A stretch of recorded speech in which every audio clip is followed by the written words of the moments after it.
Welcome everybody. I am very excited. I don't know if you can tell, although I'm usually excited, but I'm most excited. This is stupid.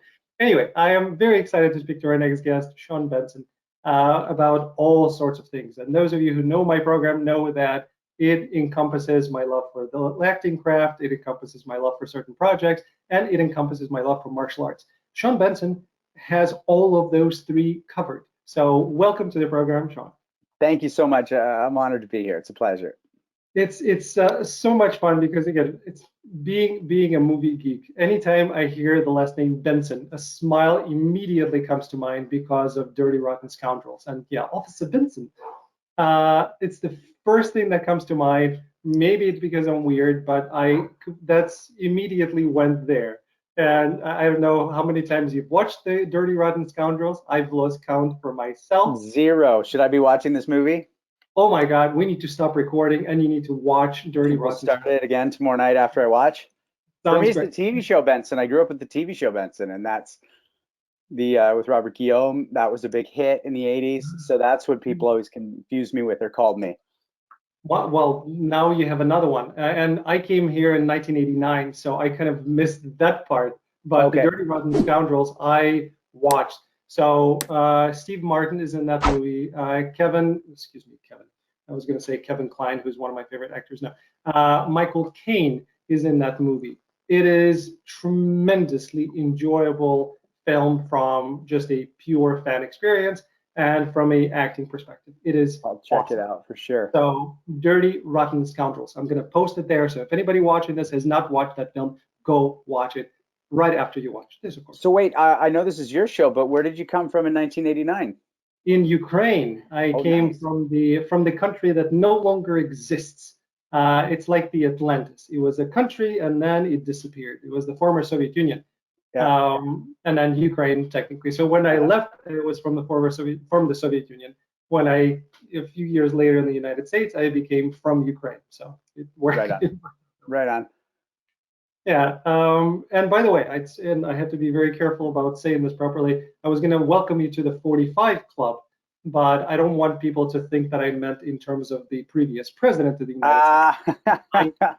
I meant that from the age perspective. You and I are in the same club. At least I am in it for the next few months, and then I'll be in the Club 46. I appreciate it. I think someone's got my Wikipedia wrong because I'm actually 46. I'm a few notches a months ahead. I just turned 46. Okay, got it. So January 16th, I think was your birthday, right? That's right. Yeah. Okay, so yeah, they did have you as 45. I've Just seen that. right. They got my weight wrong too. So there you go. Whoever Well, chipped in on that one. yeah, sounds good. Then you're 3 months ahead of me. I'll be joining your club shortly. Then both of us are in the right club, 46. Yeah. Yes, I said Yeah. it. The people who are watching. Anyway, going back to some of your projects as we get into the acting part of it. Um, I saw you on The Boys, which was a show I enjoyed tremendously. Yeah. It's a show I'm presuming a number of people know you through and like your work as Ezekiel, although I'm not sure if they like Ezekiel, but they certainly like Ah. you as Ezekiel. What was that project like? I know some of the people who love The Boys are going to be watching this. So tell us about that experience. Well, right on to anybody who is watching from the boys fandom. It's so much appreciated. And yeah, I mean, look, I've done a lot of work over 20 years. And when you're on something like a soap opera or something like that, you get stopped in malls and I actually love it because, it's not so much that it's an issue and it's nice to know people dig your stuff. The thing Yeah. that blew me away with the boys was that I had to cut my hair for a project right after and would still get stopped, in Toronto. And it was always at the coolest spots, like the underground record stores or whatever. And people would be like, Yeah. dude, you're Ezekiel, right? And they'd almost say it like I was hiding because I didn't have the same hair. So then they were going to be cool about it. And I got, again, being noticed when you look exactly like the doctor you're playing is cool, but there was Yeah. an extra layer to it that I really enjoyed. In terms of the part itself, I mean, forget it. Like, I was in season one and no one really Yeah. had a concept of what that was going to be. Of course, Yeah. there was the graphic novel, but that's always a bit of a danger is that the fans have a preconceived idea. It's not a wrong idea because you've got a source material. I don't know what to say. I mean, I was in there really early on because we shot the scenes in the club where I'm in the first episode, and they just Mhm. point to who I am so they can blackmail me later. And it's one of those things where I looked around and I went, oh shit, no, this is legit. Like this is legit. And anytime you're doing something for Amazon, it's probably going to be Yeah. have scale to it. Mhm. But the legit wasn't about the money being thrown at it. It was about Eric Kripke and the showrunners having such a clear understanding of what they're doing. Yeah. And then by the time we got into that fifth ep, which had the real meat of Ezekiel, I mean, look, I didn't get into this because I don't like performing. I know some actors who are introverts are way Mhm. more talented than me, and there's something they get from performing that they don't get from being in a crowd. Mhm. But me, when I'm up on stage and there's 7 cameras and there's drones and there's 500 extras, and the way we were mic'd, normally when you're shooting between extras, or not even just extras, but when you're back and forth, you don't overlap. Yeah. But they were just like, guys, do it all, play all this stuff for real. And it is what it, I mean, you're actually doing it at that point. You're Yeah. actually doing it. And then, yeah, and then the rest of my stuff was basically with Tony and with Jack, and Yeah. they're just awesome. Like they're fucking awesome guys. And that really is what it comes down to is when you're across the camera from somebody, Mhm. are they bringing it? Are you bringing it? Yeah. Action to cut is all that matters.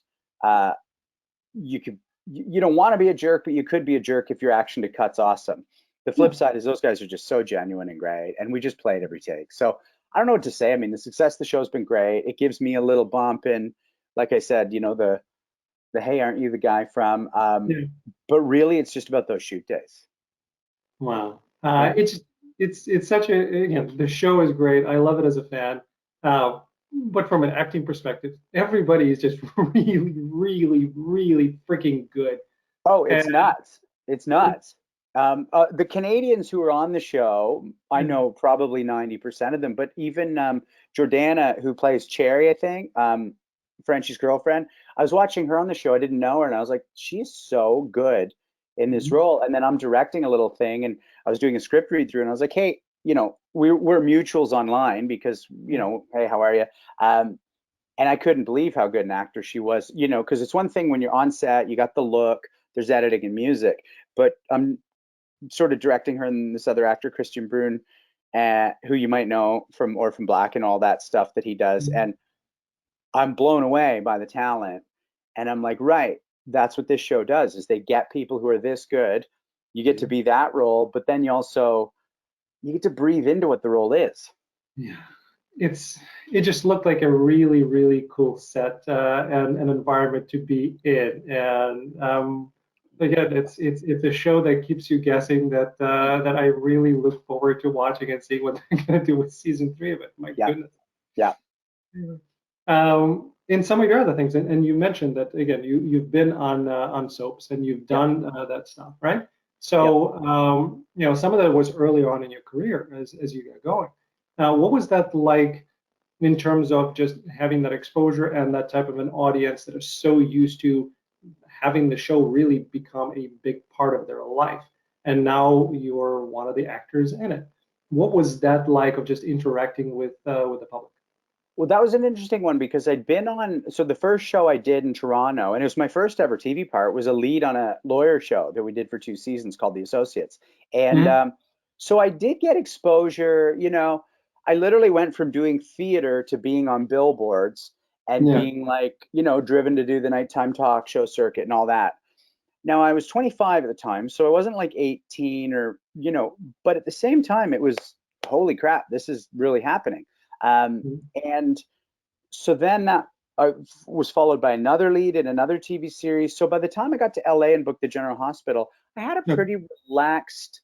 There's two things going on. I had a relaxed sense of what walking on set and Yeah. just doing the thing is. When I'm doing the gallery shoot for it, they're like, "We don't know you," because all my work had been Canadian, or the one US show I did wasn't on a major network.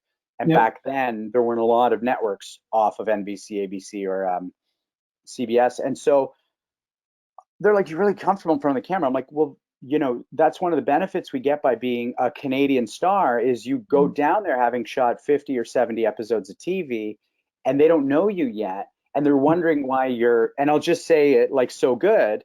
And Canadian actors tend to be good because we have to do commercials, we have to do theater, we have to do the smaller parts as you're making your way up. There's less of a star system. So, you know, Yeah. by the time you're getting noticed by Americans, you've got some real time in. Yeah. So then I remember what happened was I got cast in the role. And that day I was at the Beverly Center in Los Angeles, and a woman comes up to me and goes, "Oh, no, no, no, no." And I had no, I was like, "What?" And she goes, "There's no goddamn way you're taking Sonny away from Carly," and walks away like mad at me because Wow. they had announced that morning that I was the new guy who was going to this. Now I hadn't done that work yet. Like I didn't know who these people were. I didn't know who Carly was. I screen tested with her, but uh, I went, "Oh, this is going to be different." And Yeah. remember, this is 2000. Oh, I don't. I think it's 2004. So to you younger viewers out there, there's no Instagram, there's no Facebook, there's no MySpace. So the only way you know what fans are thinking is through actual fan mail, Yeah. or there was a message board on the ABC site, and it was like you could. I mean, it was not quite green flashing on black screen, but just a notch beyond that. And yeah, it was pretty intense to realize that because the soap's 5 days a week, right? So Yeah. think about how attached people get to their weekly characters. Yeah. And you know, today with every show being like 10 episodes, in 10 episodes, people get pretty attached. Well, imagine 5 a week. Yep. I mean, the investment these people had. And then the good news for me was when I would be out at the bar and I'd realize that, like, you know, models who slept until 2 p.m. were waking up and flicking on General Hospital. And that was sort of playing in my favor at that age, out doing that thing. And I was like, Yeah. oh shit, this is good. Yeah. I like it. I didn't get into this 'cause, like I said, I mean, when I was a kid and I was on stage hosting or, you know, doing a music show, like there was always some element of performance and art in my life. But to me, the relationship with the audience was always the completion of it. Yeah. You know, not that I don't, like, I got guitars and drums in my basement and I do that for myself, but there's still a point where you go, hey, I wouldn't mind recording this and putting it out just to keep the feedback loop. So it's, you know, Yeah. art on its own is great. Art with the audience loop, to me, is where it really lives. I agree. It's funny you mention it in terms of, you know, kind of the Americans not knowing Canadians. Sujus Verghese, who I think Yeah. you know, Yeah. you know, mentioned that, you know, being in a Canadian actor is like being in a witness protection program. Ah. That which is funny and sad all at the same time. And the from a U.S. perspective, you know, we think we know so many Canadian actors, but we know them because they're here. You know, they're you know, Ryan Reynolds, and they're shooting stuff that's here. That's right. And in Canada, until you know Netflix came out, until all these streaming services are out there, like Kim's Convenience. I did Yep. not know about Kim's Convenience until my daughter introduced me to it on Netflix. Well, And and then I honestly, became, why would somebody? I mean, these are awesome shows, and we do have that amazing comedic tradition through, you know, SCTV and all that stuff up here. yep, And even Laugh-In, like I think Rowan and Martin, I think one of the fellows was Canadian and all that kind of thing. Like we have that great comedy route.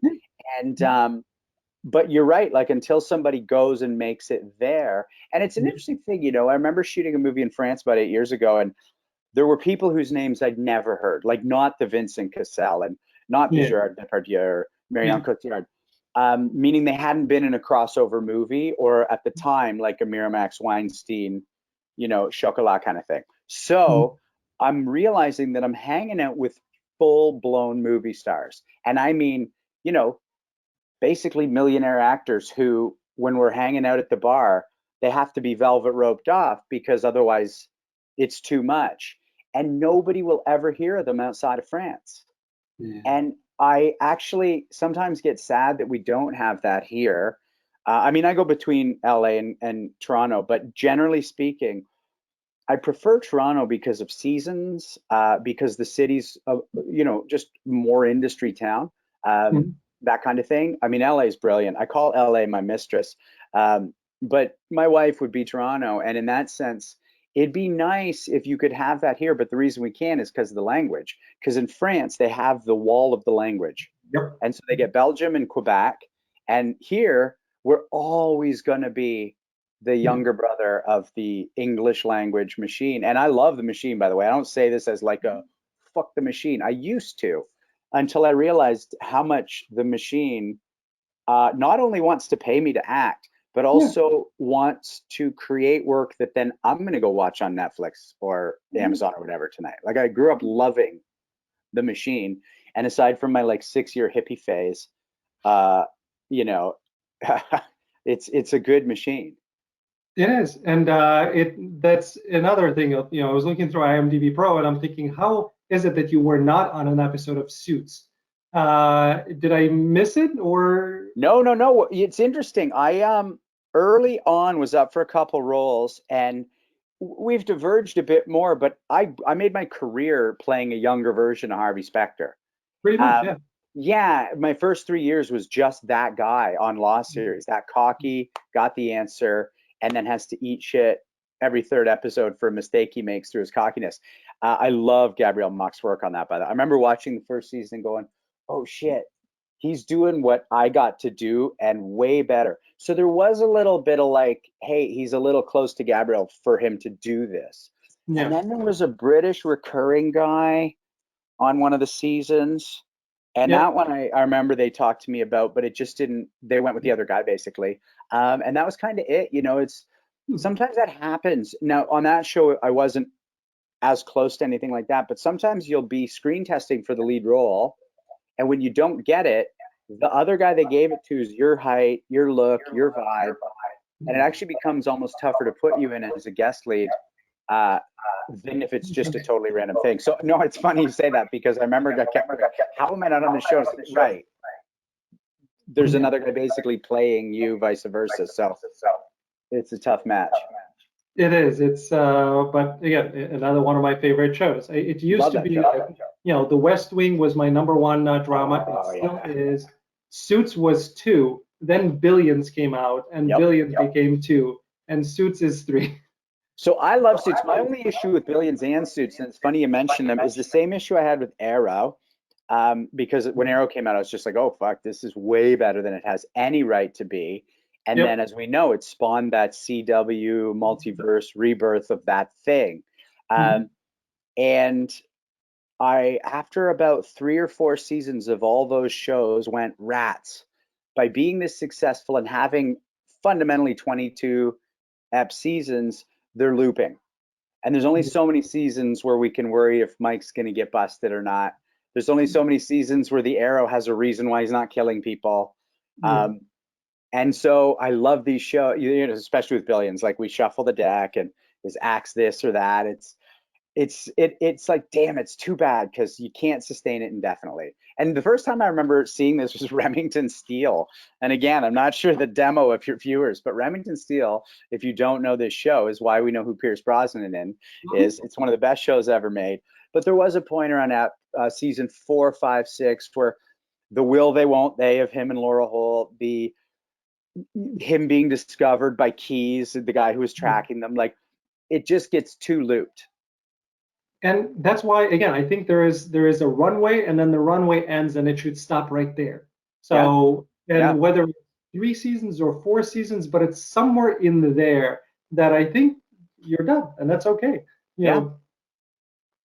So I'm with you. We'll see if it happens with Billions, because they still have ways, but they've already flipped a number of ways. So we'll see what happens next. I have a number of folks that I talk to that are on Billions, and it's still, from an acting perspective, oh my god, from an acting perspective, it's like I'm just watching. It's phenomenal. Fantastic. Yeah. In terms of your careers, and you talk about this, so I hope that you're able to share as well. But you're very open about your struggles and kind of having 2 careers and 2 phases of your careers. Absolutely. I really like when you said that, hey, listen, even in my best kind of busiest years, I'm shooting for 100 days, and then you have a lot of free time. And I like to say it this way, that you're either creative or destructive. So, and unfortunately, a lot of actors kind of fall into that if they don't have a life outside, or if their only kind of value is on creative expression, and that only one outlet of creative expression is film or TV or any kind of acting. Yep. So for you, given some of the areas that you had in terms of struggles in your life, was it because of that, or were there other reasons that you started? No, that's a great question. And yeah, to the people listening and watching, I've been sober 13 years, and around that time on General Hospital, I really crashed and burned. I mean, I was going to set after not sleeping for 5 days. I was, doing all the drugs, all the ways, whatever you can imagine was happening. And that wasn't out of the blue. That wasn't a one-time, hey, I'm in LA, I'm on a show. Like, that had begun in Toronto, that went with me to Vancouver, that went with me to LA. And then I would do what us sober folks call like a geographic, or, you change people, places, and things. And you're like, I'm going to join the new gym, I'm going to move to the new city. Yeah. And Yeah. there are people for whom that can work. It wasn't my case. And that's what was so frustrating about it, was that you're doing all the right stuff. But to answer your question, no, right? So okay, I'm going to go a little tangential here, but there was one year where I was, doing my karate, doing my jujitsu, training for a triathlon, and I was out cycling with my brother, and I was like looking at the guys in our cycling group, and I was like, don't you just wish you just cycled and did nothing else? Yeah. And the thing is that it'd be so nice to just have your great bike and that's all you do. And my brother, who's also a triathlete, he's like, oh, are you fucking kidding? Tell me about it, man. Like, anytime I'm biking, I should be swimming. Anytime I'm swimming, I should be running, etc. And the reason I mention that is, ever since I was a kid, I've been so like dynamically interested in so many things. And so when I was at high school, I would run from our trivia, like literal trivia team that would be on TV competing, over to be captain of the volleyball team, then go to badminton practice, then go to my private band practice. Next morning would be actual band rehearsal. And then I'd go to my ballet classes after that day, and I'd be on council. Like, and all of those were so authentically me. And, I went to university for a science degree, and I'd go to the biochem lab, and then I would go do my play at night, and both were me. And so I had all the stimulation a guy could ask for. There was no lack of friends, gals, stuff to do, and stuff I was relatively good at. That's why I believe so fully in addiction versus, what would you call it? Like an actual genetic biochemical thing. And the best way I can put it is, I did a fair amount of heroin. And one day I just went, I don't think this is for me. And I'm talking more than enough to be hooked. Like, I don't know, 9 months worth of heroin. And then one day I just stopped because I didn't want to do it anymore. And it was the worst week of fucking, like, it felt like a drill was going in and out of my head. I dripped sweat. I just lay there shaking, but no part of me said, go get more heroin. But with cocaine, there was nothing I could do short of 12-step to get out of that loop, and many, many tries. And that's why I believe in this, which is just the complement. My body said heroin, whatever, sure. But cocaine, yes, yes. Like, you will give up everything for this little baggie of powder. So it's funny, again, I'm going on and on, but I think it's a big question. When I was studying Meisner at Playhouse West in Los Angeles, Scott Kahn was a student there, and then James Kahn came in to talk to us. And I remember asking him, I put up my hand, I was like, fan of your work, like, holy shit. I said, and I wasn't really, like, I was just starting the worst part of my eventual crash.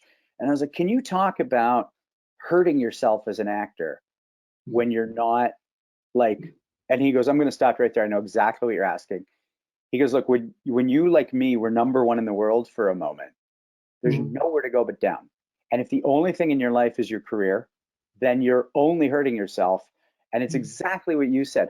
But for me, brother, it was just straight up addiction. There are friends who partied with me, went home at 7 a.m. just like me, and then didn't have to do it the next night or the next year. It's the journey all brings us to where we are. It cost me a lot. Like, when I talk about 2 careers, again, for your listeners and viewers, I really was doing this ascendant trajectory of everything I wanted. Got the gig, got the next gig with more money, got the next gig with more prestige, and then it just stopped. And I had an almost 5-year gap. And part of me had to really process the self-pity of, you fucking blew it. And the other part of me just went, hey man, you did what you did. Now let's get on with it.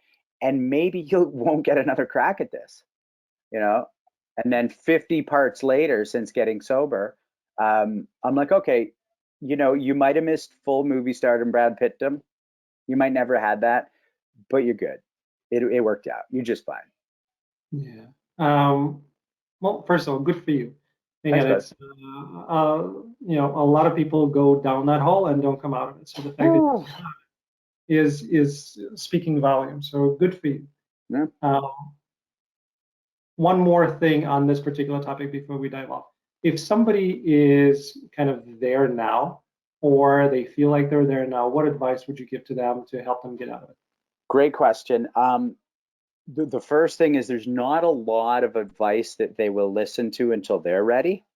But the advice that might ring in their ear for when they are is all the help is waiting. You just got to find it. For me, it involved 12-step in therapy and just getting honest with my friends. Also, if you're actually going through this, you're not as much of a piece of shit as you think. You're worth a better life. And you might find that it's not as fun as you think. I don't know. The one thing I do got to say is it was fun till it wasn't. But once it wasn't, the ride, I thought I was bungee jumping, but it turns out I was free falling. So anyways, just, yeah, it's the other side's pretty good is what I would say to those people. Very cool. Thank you for that. I appreciate it. So you've mentioned that, you know, maybe you missed out on that, you know, movie stardom and kind of being the Brad Pitt, the leading man role. Do you regret that if you had not missed those 5 years? Do you regret not getting to that point, or you like the career that you've had since then? Both. I fully love my life and my career. And I absolutely regret a lot of those choices. And I think both are happily true. You know, it's funny, you asked the question and I answered in one way, and we got onto the addiction stuff, which I think is really important. But going back to it, aside from that, like forget addiction, it's so important to have a full life outside of the work. And that's one thing that I got through having to find what for me was a rock bottom, what for me was 5 years of no real acting. I couldn't validate myself the way I had once validated myself. The Porsche went away, the girls went away, the money went away, the billboards went away, it all went away. And I had to find out who I was without that.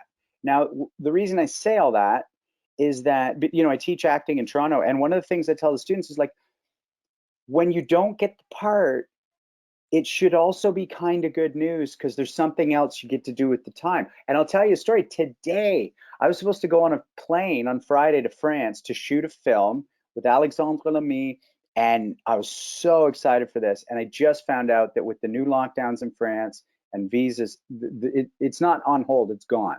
It's gone. And my first thought when I read that email, I kind of had a heads up yesterday that could happen. I read it, and my first thought was, that's awesome. I get to spend Valentine's with my lady, and I get to start doing jits again next week. Real thought. And then my girlfriend's like, you all right? I said, oh, I'll have a crash in 2 days. I'll wake up self-pitying in 2 days. But for right now, I'm kind of excited about all the stuff I get to do now because I was going to have to quarantine for a week, shoot for a week, quarantine for 2 weeks. And that's kind of the thing for me is like, I learned that through the crash. So what I mean by that is I utterly regret it. But if you were to ask me on paper, I think regret's a waste of time, but I do have them. I just end up wasting time through self-pity and regret. But I love the career I've had. And the other thing that my brother nicely reminds me of is how many people who did a Canadian series and a soap opera are Brad Pitt? Like your self-pity comes from judging yourself against the most idealistically perfect, you know, thing. And again, I don't want to be Brad Pitt. I want to be me in his career. So it's like, yeah, that could have happened, but that's the like 1 in a billion.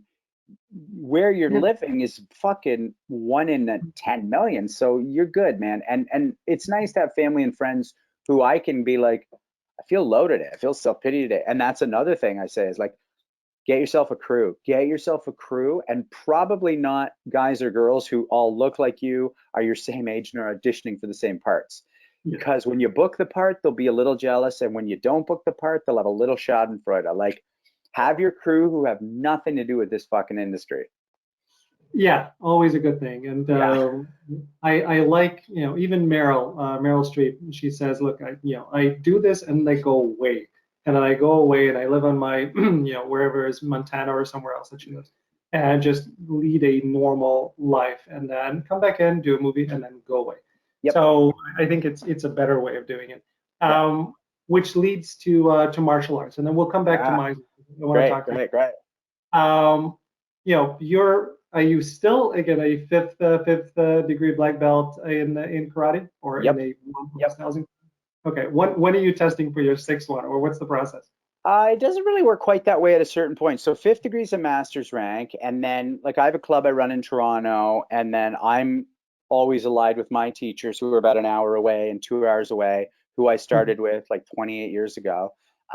Never lost touch with it. I used to teach in Los Angeles, and then you want to talk about regrets. One of my regrets is that I didn't find jiu-jitsu earlier when I was in LA, because 2 years ago when I was living there for half a year, I trained with Jean-Jacques Machado the whole time I was there, and at that point I was a blue belt and still am. In terms of the sixth degree, honestly, one day my master's gonna just be like, hey, make sure you're at the Christmas party, or make sure you're whatever.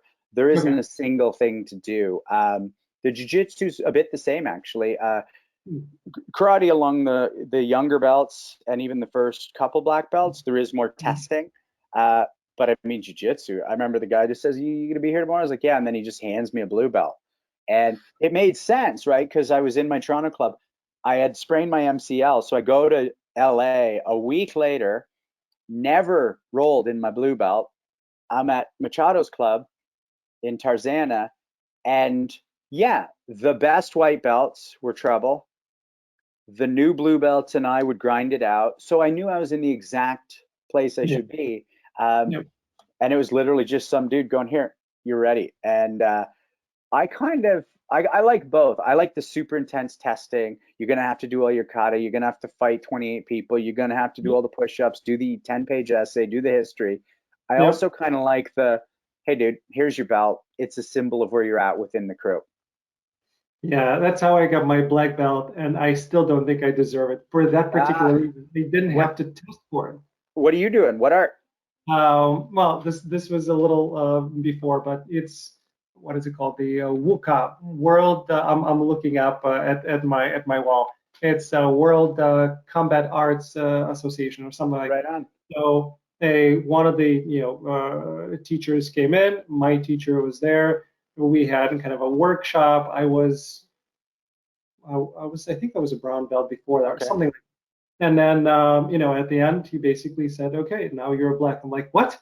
I don't know if I deserve this. So I have this, like, every time I put it on and I have my name in gold letters, there's a part of me that grew up watching Van Damme and Jackie Chan and Bruce Lee, and said, yeah, I have my black belt now. The other part of me says, I don't know if I deserve it. So that's where I am. Yeah. You still training? Are you still doing it? So I stopped training at a point where we were doing knife drills. It's again, so the teacher who I worked with, he Russian guy, he trained Russian Spetsnaz, special forces guys. So he has his own kind of mixed bag of all sorts of things, which is a mix of Jeet Kune Do, Hapkido, Sambo, and a lot of kind of hand-to-hand combat. And we were doing knife drills, and we were doing sparring, and it was not the flappy rubber knife, it was a hard rubber knife. And we were wearing protection gear. What we were not wearing, which he changed right after that, were goggles.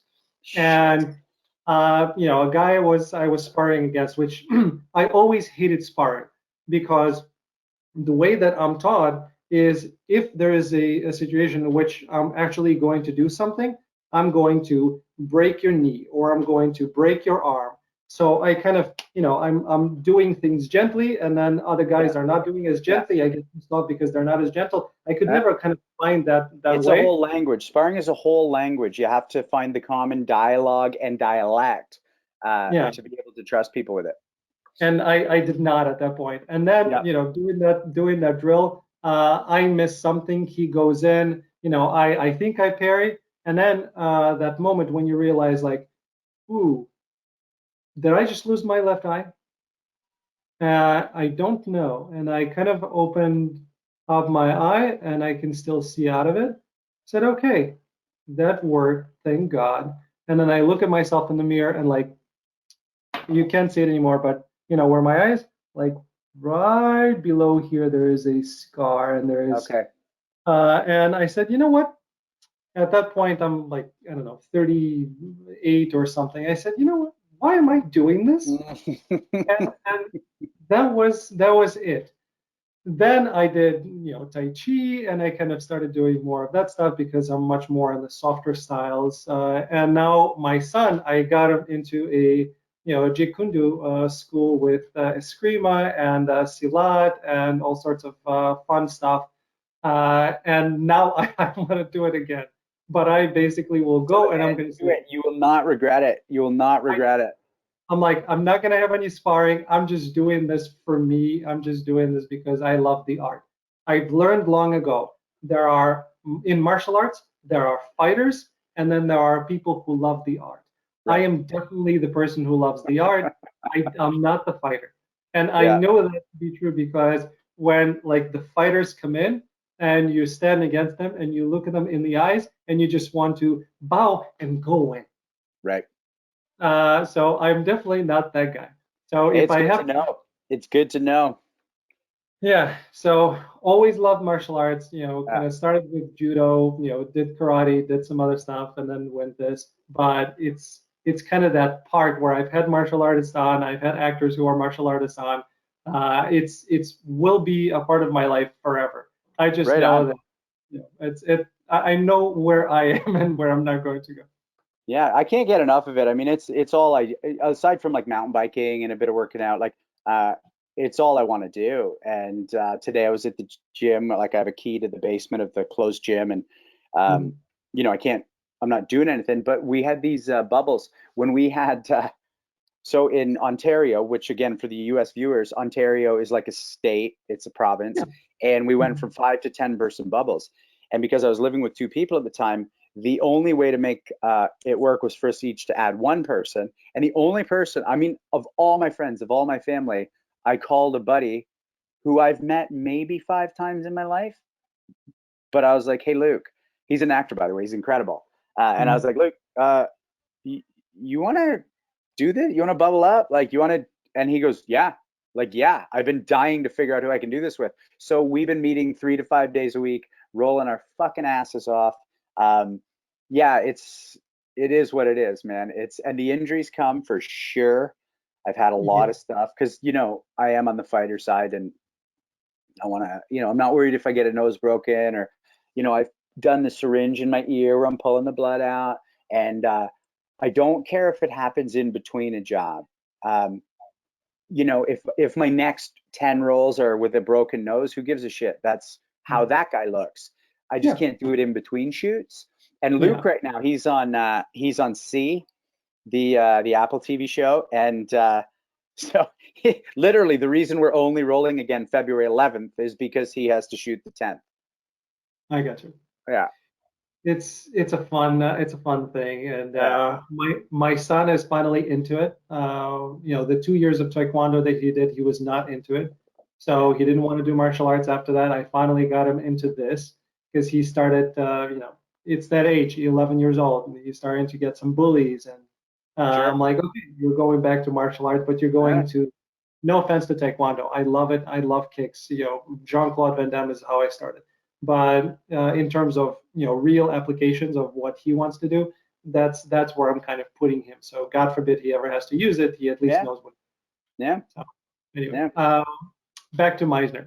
Yeah. So Meisner, when I heard you talk about Meisner, for me Meisner was when the light bulb went off because highly 100%. analytical in my head, like I hear all the time, I heard all the time of you need to be grounded, you need to be in it, you need to be the character. Like great. I understand all of that.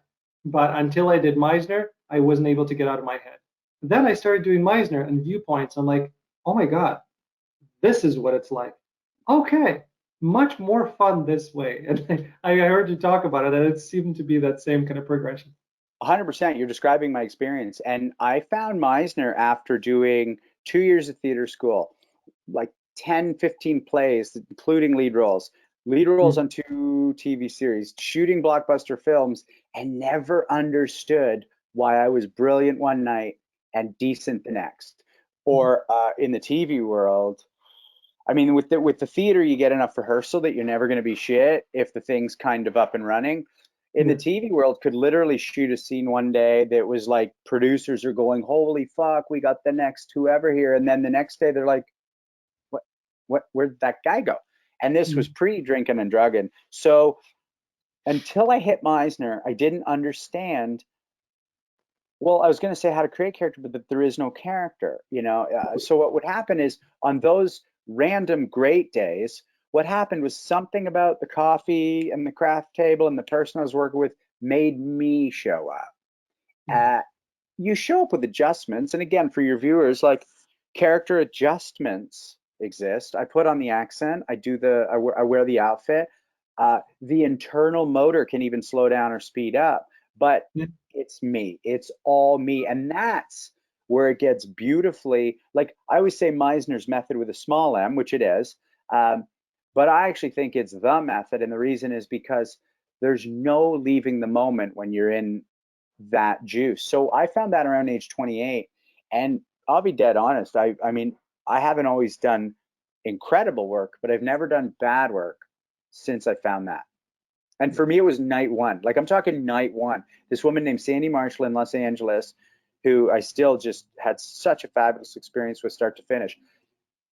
I think I audited a class, and then she goes, "You want to get up there?" You know, I had a resume, and I'm like, so I just get to describe what's in front of me and repeat, and I switch it if I act. And it was just like everything that I thought acting was, it was useless shed. And then combined, because of going to theater school I mean, our classical repertory training program was 8 hours a day, 5 days a week in first year, 6 days a week in second year. And that's without enough time to do your assignments. You're living, breathing it. Everybody's getting divorced, quitting their job, leaving their partner. Like you're just doing the thing. But I just got worse, kind of. Because here's the thing: I dropped out. I was like, this isn't working for me. And within weeks, I was in plays in Toronto, and within months, I was lead role in main stage projects in Toronto and getting good reviews. And I'm not saying that to pat myself on the back. I'm saying it that the place that wasn't teaching me well, that I had to leave, obviously did teach me a lot of good stuff. But it was a frustrating journey for the next 5 years. And it was when I found the Meisner that everything just, the veil cleared. And when I get auditions now, I'm just like, fuck yeah, I cannot wait to just go be this thing. And when I work with people who are stressed at auditions, I'm sort of like a broken record, but it's let's pare back. Let's get rid of your choices. You're worried about your choices and your inability to execute them. You don't have to execute fucking anything. Just be you. Just be you. Do the thing. Yeah, it's like I always look at the actor's life as a wheel, and we start off and we're great, and then we start putting shit on and all of the other people's opinions of what you should be like and all of the choices and everything else, and then you finally come back to yourself and you're like, okay, that was a journey. Now I can actually act. Yeah. So yeah. I think that's right. I think we all find it in our own way, you know, and some people will find it not through that. I know some actors who will go, okay, I'm going to touch this book on this line, and then I'm going to sip the cup on that one. And when I was younger, I might have judged that as not being in the moment. But the more time I've spent with other actors, the more I go, that person's fucking amazing.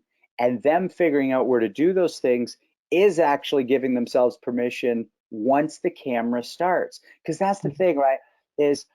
And especially with Meisner, because it's come so in vogue in the last decade. Like when I started Meisner, no one I knew had heard of it or was doing it. And by the time I came back to Toronto in 2010 and started teaching it eventually, everybody was talking about Meisner or trying to find a class. So it had somehow come into its own. But what can come with it is an arrogance, because you end up having these explosive experiences in class, either quietly explosive or they're so full that you think that's the way to work. And it's like, no, that's the way to work for you. I gave Tamara Braun on General Hospital a hard time because she was an actor who chose her moments. And I was pretty arrogant about it. I've luckily been able to look her in the eye and apologize for it, because the reality is she was awesome, and then I was too. But there was some part of me that felt like my way of working was better. And I wish I could look at my 28-year-old self and go, brother, it's better for you. Walk away and just do awesome work with Tamara. And ironically, she left the show to go do other things. And then when I got fired, but then I sort of cleaned myself up, I worked with her on a cold case. And of all the actors in the world, we got cast as the lovers who could possibly break up my marriage, with ironically a Canadian actor. We were both playing Tennessee people, and it worked out. And the point is that, again, when I watched that episode, like, we actually had wonderful chemistry. We didn't necessarily get along, and I actually take responsibility for that because of a youthful sort of, this is the right way. The flip side, and it's funny because when I talk to, oh fuck, there was a quote about this somewhere, but I always tell young actors when I'm coaching them, I'm like, look, be full and shitty instead of right and small.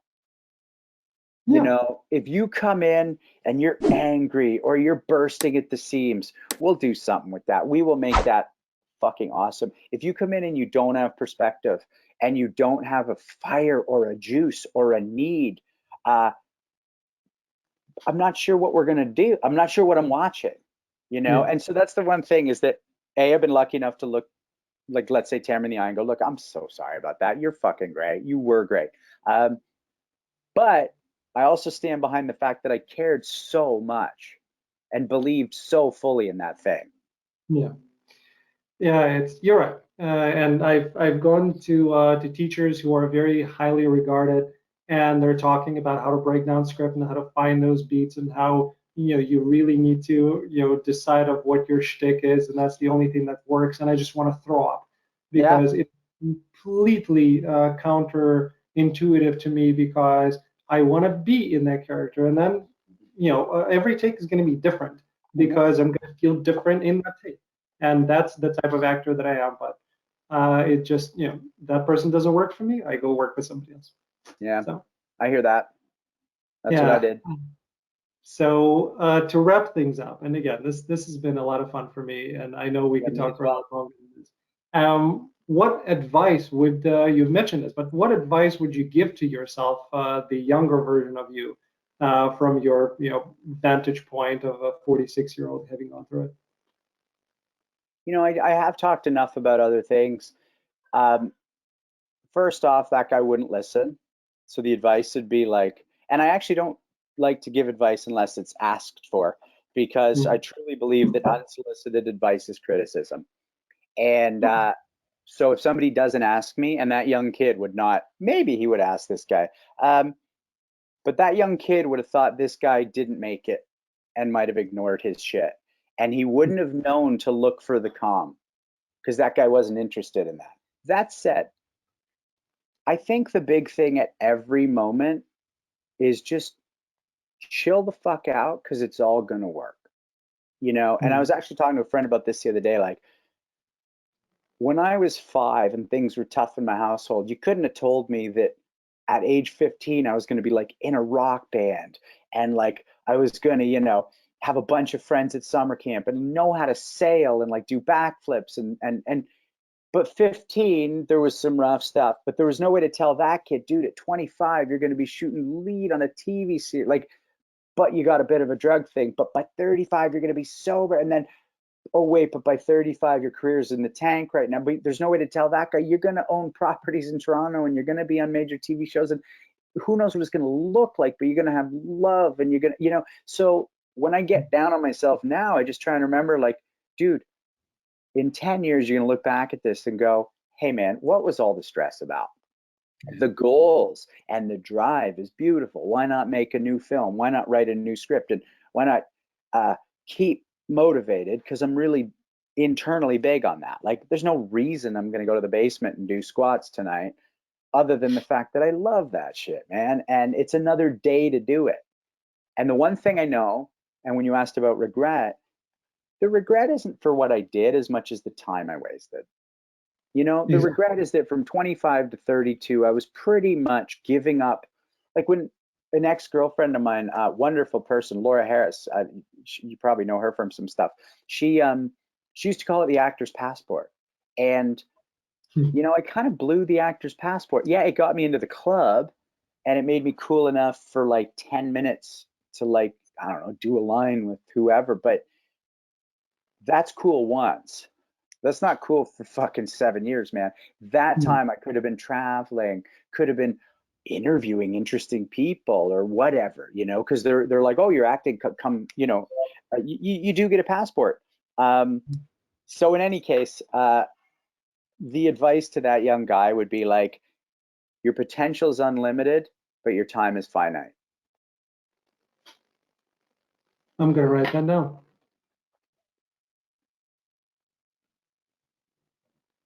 Very cool. Yeah. I love it. Thanks, Shaun. Go watch. Well, as you're doing squats, go watch. Go watch. Oh my Dirty God! Rotten, Dirty Rotten, is that what you said? Dirty Rotten Scoundrels. Thank you.